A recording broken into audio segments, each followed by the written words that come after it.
গাইছের ফামি বাবা সাহেব welcome to my another blog. আমরা তো এসেছি বিক্রমপুরে।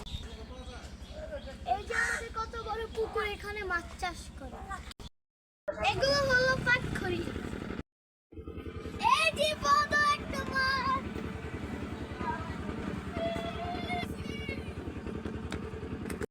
এই যে একটা নৌকা,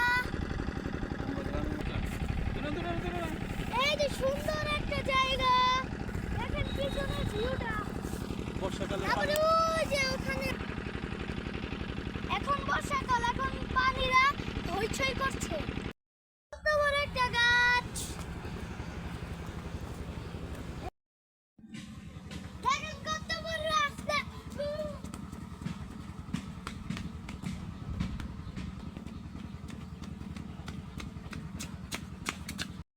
এখানে আমরা নৌকা উঠছি।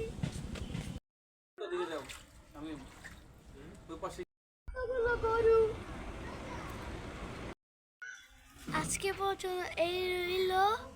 আবার নেক্সট ভিডিও দেখবেন। আপনারা লাইক সাবস্ক্রাইব করে দিবেন এই ভিডিও ভালো লাগলে। ধন্যবাদ।